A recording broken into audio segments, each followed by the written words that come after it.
How's it going, everyone? Hope you're all doing well. Today, I want to talk about when you are with God and masters, you are untouchable. What do I mean by that? I'm not talking about God as in a sense of this fearful force that's always judgmental, who is there to punish you. That's the way that religion paint God as this being that is always judging you, always watching you, and is there to punish you. And they paint God as a being that you need to be scared about, be in fear about. The God that I'm referring to is the ever-present force that's around us everywhere and everything. Within you, with the trees, with the plants, with the flow of the river, with the wind. If you are sensitive, if you are in a place of calmness and centeredness, and you have this ability to see things that are beyond physical, you are able to feel God and its ever presence. If you ask yourself, who is watching within you? When you take a breath, who is watching the breath? When you feel an emotion, who is feeling those emotions? The consciousness, it's always there.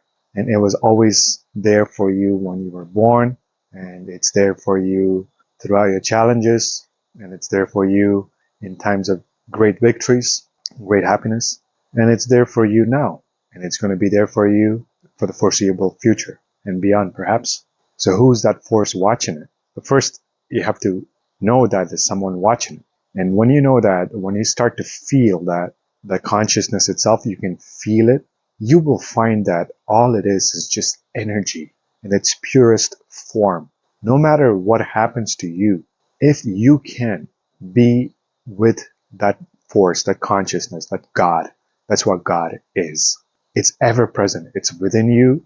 It's with the trees. It's with the animals. Everyone has this consciousness. We are all a drop of God, a drop of consciousness that is universal. There's universal consciousness. That's God. And we are all a drop of that. There's a drop of God within you, within me, within your cat, within your dog, within the plants. There's a drop of God. There's a drop of consciousness. Everyone has access to it if you are willing to feel it. So no matter what happens to you in life, if you can stay in touch with that force, if you can stay with God, nothing, no circumstances, no person will ever be able to touch you. Does that mean like they may not be able to cause any harm, or like maybe you won't get scammed, or maybe you won't, something tragic may not happen to you? No, that's not what I mean. Those things may happen to you because of cause and effects and because of your karma, because of a million different things. You may be driving and may not even be your fault and you get hit by a drunk driver. Things like that can happen to you. But what I mean is that even in those circumstances, if you can be with God, if in that moment, instead of getting caught up in the emotions, caught up in the whirlwind of outside forces, if you stop them from influencing you, and if you go within your cave, and if you can be with God and feel it, feel that force, and also be with your masters. There's spiritual masters whose entire purpose has been to help humanity discover the truth. That's what enlightenment is all about, is to realize who you are beyond this bodily texture, beyond this physical form. Who is watching it? So that's what masters like Buddha, like Babaji, Lahiri Mahasaya, Sai Baba, countless beings and countless prophets. That's what they were trying to teach you. But over the time, the religion and the scriptures, they distorted the truth and made it more of like rules and regulations, and they took the spiritual essence out of it. They made it almost like you need to believe in God instead of making you experience God. God is not something you have to believe in. The word believe itself has lie in there. You only believe things that you cannot see, you cannot feel. That's what you believe. You don't say like, I believe in grass. I believe grass exists.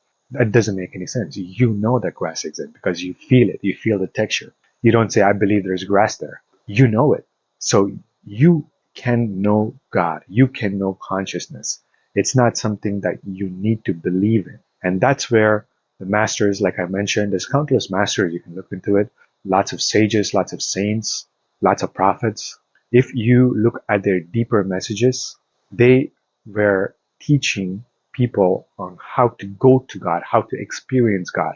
But when these literatures came to play, people became too focused on the words and they lost its meaning. There's a saying, don't mistake the finger for the moon. The finger is pointing to the moon, but the moon is up there. The finger is not the moon. Similarly, if you want to find God, experience it. Don't believe in it.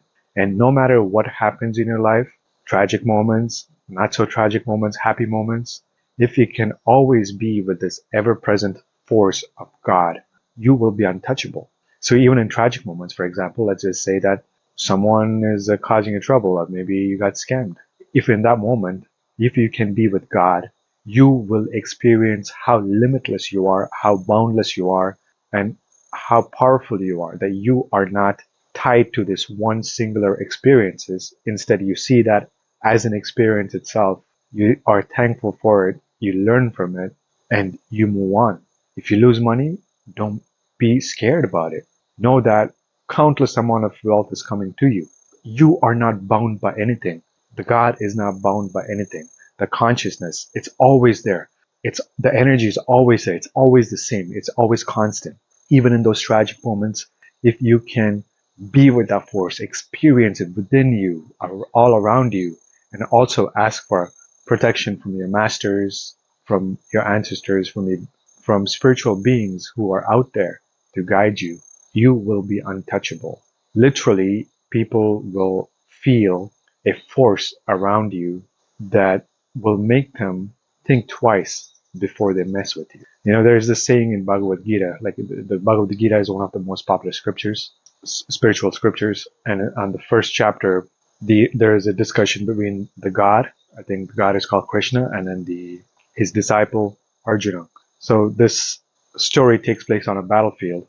Arjuna, the disciple of Krishna, is ready to take on a battle against false kingdom who has lost its way. I'm not going to go into the detail, but it's a classic good versus evil story. So the Arjuna and Krishna, they're on the good side, and then the the current false kingdom, they're on the false side.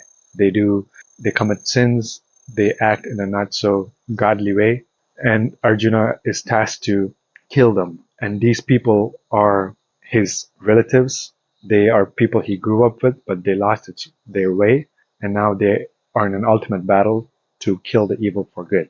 At that time of the battle, Arjuna starts to second guess himself because he goes to take a look at all their faces and he asks the Lord Krishna, he asked them, how can I kill these people? They were my uncle.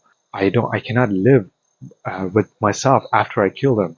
To which the Lord Krishna, he replied, I have already killed them all. I have already slayed them.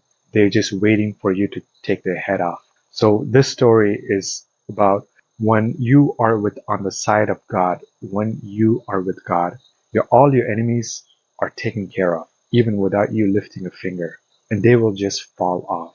I'm telling you that story because recently I'm going through this experience with a crazy neighbor, and he was a little bit, you can say, threatening to me, and he was saying he was going to destroy my property and things like that. I did not panic. I kept my center, and even my presence was intimidating to him. He was intimidated by me because I wasn't reacting to his threats. Instead, I was just very calm and very confident in myself, so that rubbed him the wrong way.